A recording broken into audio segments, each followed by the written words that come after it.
تو کہتے ہیں بچھ جانا، کہ کوئی شخص ہے کسی کے لیے بچھا جا رہا ہے.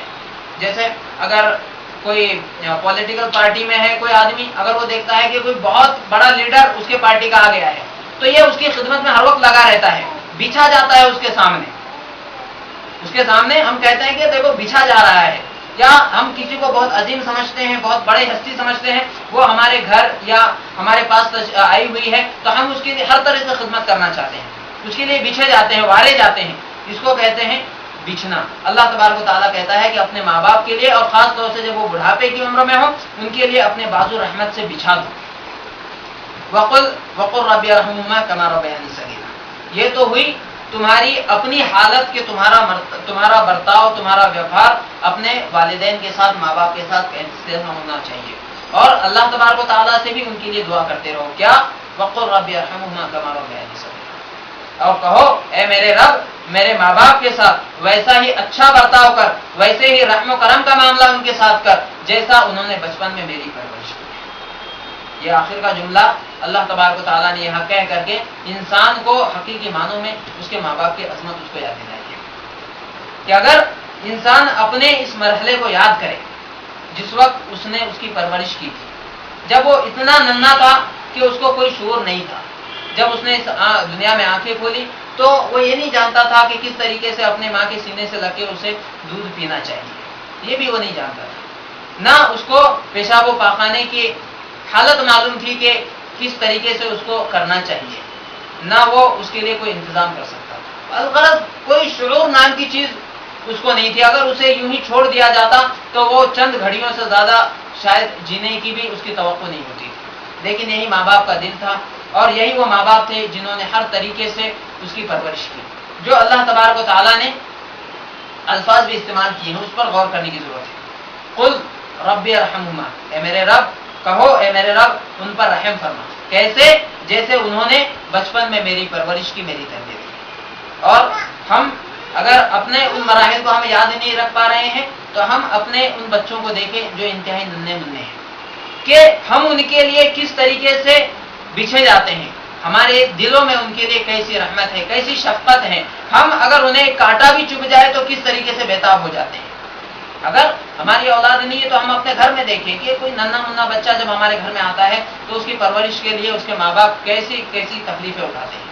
رات رات کو جاگنا، اس کی تکلیفوں میں بے قرار ہو جانا، اس کی بیماری سے اس کے لیے بھاگ دوڑ کرنا، اس کے لیے کمائی کرنا. الغرض انسان کی جب اپنی اولاد ہوتی ہے تب اسے احساس ہوتا ہے کہ اس کے ماں باپ نے اس کے ساتھ کیسا سلوک کیا ہوگا. اور اپنے ماں باپ کے تعلق سے جب بھی بات ہو تو اس کو ضرور اپنی اولاد کا خیال کرنا چاہیے کہ وہ اس کے ساتھ کیسا برتاؤ کرتا ہے. ایسا ہی برتاؤ میرے ماں باپ نے میرے ساتھ کیا. اور ہم اللہ تبارک و تعالیٰ سے دعا کریں کہ اللہ تبارک و تعالیٰ جیسے انہوں نے مجھ پر شفقت کا، رحمت کا معاملہ کیا، اے اللہ تو اپنی جانب سے انہیں ایسا ہی رحم و کرم ان کے اوپر فرما.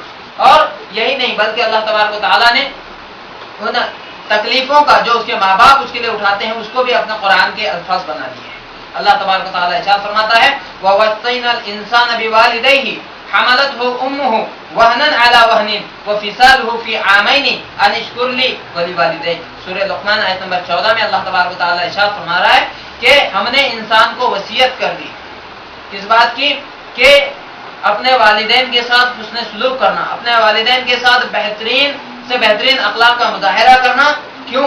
حملتہ امہ وہنا علی وہن، اس کی ماں نے اسے ایک کے بعد ایک تکلیفوں اس کے لیے اٹھائی ہے، اسے ایک کے بعد ایک تکلیفوں کو جھیلا ہے اس کے لیے. حملتہ امہ وہنا علی وہن، یہ جو اللہ تبارک و تعالیٰ نے کہا ہے یہ انسان کی پیدائش کے مختلف مراحل کی طرف تذکرہ ہے کہ انسان ایک عورت کو جب حمل ٹھہرتا ہے ایک ماں کو، وہاں سے لے کر کے اس بچے کی پیدائش تک مختلف مرحلوں میں جیسا جیسا وہ حمل بڑھتا جاتا ہے تو عورت کی تکلیفوں میں شدت ہوتی جاتی ہے اور اس کو ایک سے بعد ایک تکلیفوں کا سامنا کرنا پڑتا ہے. اس کا تذکرہ اللہ تبارک و تعالیٰ یہاں کہہ رہا ہے. یہ قرآن کا اسلوب ہمیں یہ بھی بتلاتا ہے کہ وہ پوری کیفیت ایک جیسی نہیں ہوتی جو بچہ ایک اپنی ماں کے پیٹ میں ہوتا ہے، بلکہ اس کے مراحل بدلتے رہتے ہیں اور اسی اعتبار سے تکلیفیں بھی بدلتے رہتی ہیں. یہاں تک کہ جب بچے کی پیدائش ہوتی ہے وہ تکلیف وہ ناقابل بیان ہے، اسے وہی ایک عورت محسوس کر سکتی ہے جس نے کسی بچے کو جنم دیا، ورنہ کسی کی بس کی بات نہیں ہے کہ وہ اس تکلیف کو محسوس کر سکے. اللہ تبارک و تعالیٰ اس کا تذکرہ کر رہا ہے. کہ اس کی ماں نے اس کو ایک کے بعد ایک تکلیفوں سے اٹھایا ہے. وہ فصالہ فی عامین، یہاں تک کہ اس کو پھر 2 سال تک دودھ پلایا ہے. یہ تکلیفیں بھی آپ جانتے ہیں کہ بڑی مشقت کی بات ہوتی ہے کہ وہ اپنے بچے کے لیے مختلف قسم کی غذائیں ترک کر دیتی ہیں. جو چیز وہ کھانا چاہتی ہے لیکن صرف اس خیال سے کہ وہ چیز وہ کھائے گی تو اس کے بچوں کو جو اس کا دودھ پی رہا ہے اس کو ہو سکتا ہے اس کی وجہ سے تکلیف ہو. قربانیاں دیتی ہیں اور اس کی وجہ سے مختلف طریقے کی جو تکلیفیں اس کو اٹھانی پڑتی ہیں، ان سب کا تذکرہ اللہ تبارک و تعالیٰ نے کہا. انشکر لی، اور ہم نے یہ وصیت کی ہے کہ یہ جو نعمتیں ماں باپ کی صورت میں ہم نے تمہیں دی ہے اس کا یہ تقاضا ہے کہ تم میرا شکر کرو. ماں باپ کا دینا، اللہ تبارک و تعالیٰ یہ کہہ رہا ہے کہ یہ ہم نے تمہیں جو ماں باپ کی نعمت دی ہے اس کا تقاضا یہ ہے کہ تم میرے شکر ادا کرو. یہ ماں باپ اللہ تبارک و تعالیٰ کی بڑی عظیم نعمت ہے. ورنہ ہم دیکھیں جانوروں کو، چوپایوں کو، دوسرے جانوروں کو کہ بچہ پیدا ہوتا ہے، ان میں سے کچھ دن تو ان کی دیکھ بھال کرتے ہیں اور کچھ پیدا ہوتے ہی ان کو چھوڑ کر چلے جاتے ہیں. بہت سارے ایسے بھی آپ کو ملیں گے جو جانور اللہ تبارک و تعالیٰ نے پیدا کیے ہیں کہ خود اپنے ہاتھوں سے اپنے بچوں کو مار ڈالتے ہیں. یہ انسان پر اللہ تبارک و تعالیٰ کی رحمت ہے، شفقت ہے کہ اس کو اللہ تبارک و تعالیٰ نے ایک ایسے ماں باپ دیے ہیں کہ ایک لمبی مدت تک، بلکہ جب تک وہ زندہ رہتے ہیں، چاہے ان کا بیٹا خود بڑھاپے کو پہنچ جائے، اگر یہ ماں باپ زندہ ہیں تو ان کے دل میں اپنے بیٹے کی محبت کم نہیں ہوتی. ان کے لیے جو شفقت ہوتی ہے وہ ان کے لیے کم نہیں ہوتی. جو قربانی کا جذبہ ہوتا ہے وہ اسی طریقے سے باقی رہتا ہے جیسے پہلے دن ان کے گھر میں اس بچے نے عقیقہ دی. یہ اللہ تبارک و تعالیٰ کی بڑی نعمت ہے اور ان کی اہمیت جو اللہ کے رسول صلی اللہ تعالیٰ علیہ وسلم نے مختلف مقامات پر بیان کی ہے وہ دیکھتے ہیں. اللہ تبارک و تعالیٰ نے ارشاد فرمایا، اللہ کے رسول صلی اللہ علیہ وسلم کی حدیث حضرت عبداللہ ابن مسعود رضی اللہ تعالیٰ عنہ راوی ہے، وہ کہتے ہیں کہ میں نے پوچھا نبی کریم صلی اللہ تعالیٰ علیہ وسلم سے، ای العمل احب الی اللہ، کہ اللہ کے نزدیک سب سے محبوب عمل، سب سے پیارا اور پسندیدہ عمل کون سا ہے؟ اللہ کے رسول صلی اللہ تعالیٰ علیہ وسلم نے جواب دیا، الصلاۃ علی وقتها، قلت ثم ای؟ قال بر الوالدین، قلت ثم ای؟ قال الجہاد فی سبیل اللہ. کہ اللہ کے رسول صلی اللہ علیہ وسلم نے جواب دیا بہترین عمل نماز کا اپنے وقت پر پڑھنا ہے، یہ حقوق اللہ میں سے. پھر کہتے ہیں راوی میں نے پوچھا اس کے بعد کون سا عمل سب سے بہتر ہے؟ اللہ کے رسول صلی اللہ علیہ وسلم نے ارشاد فرمایا بر الوالدین، ماں باپ کے ساتھ نیکی کرنا. نماز کو جو اللہ کے حقوق میں سے اول وقت پہ قائم کرنا اور اس کے بعد بر الوالدین، ماں باپ کے ساتھ حسن سلوک کرنا، یہ اللہ تبارک و تعالیٰ کو سب سے زیادہ پیارا اور محبوب عمل ہے. یہاں تک کہ اللہ کے نبی صلی اللہ تعالیٰ علیہ وسلم نے جہاد سے بھی بسا اوقات اس عمل کو محبوب قرار دیا ہے. حضرت عبداللہ ابن عمرو ابن عاص رضی اللہ تعالیٰ عنہ راوی ہے، کہتے ہیں قال اقبل رجل الى النبي صلی اللہ تعالیٰ علیہ وسلم فقال ابايعك على الهجرة والجهاد ابتغي الاجر من الله تعالى، قال فهل لك من والديك احد حي؟ قال نعم بل كلاهما، قال فتبتغي الاجر من الله تعالى؟ قال نعم، قال فرجع الى والديك فاحسن صحبتهما، متفق علیہ ولفظ لمسلم.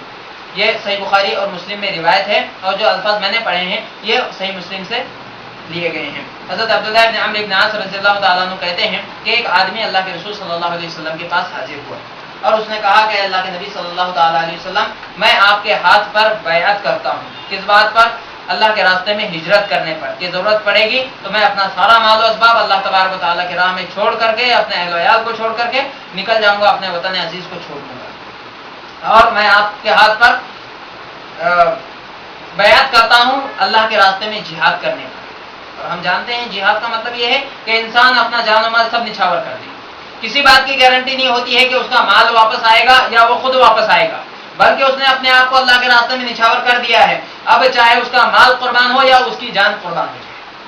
اللہ کے رسول صلی اللہ علیہ وسلم سے اس نے اس بات کو کہا اور کہا کہ میں صرف اس لیے کر رہا ہوں کہ اللہ تبارک و تعالیٰ مجھے اس کا اجر دے گا، کوئی دنیاوی مفاد نہیں ہے. اللہ کے رسول صلی اللہ علیہ وسلم نے اس سے پوچھا کیا تمہارے والدین میں سے کوئی زندہ ہے؟ تمہارے ماں باپ میں سے کوئی زندہ ہے؟ اس نے کہا ہاں بلکہ دونوں زندہ ہیں. اللہ کے رسول صلی اللہ تعالیٰ علیہ وسلم نے کہا اور کیا تو اللہ تبارک و تعالیٰ سے اجر بھی چاہتا ہے کہ تجھے جہاد کا اجر مل جائے، ثواب ملے؟ اس نے کہا ہاں میں اسی لیے تو آیا ہوں. اللہ کے نبی صلی اللہ علیہ وسلم نے کہا جاؤ اپنے والدین کے ساتھ اچھا برتاؤ کرو، بہترین سلوک کرو، اللہ تبارک و تعالیٰ تمہیں تمہارا اجر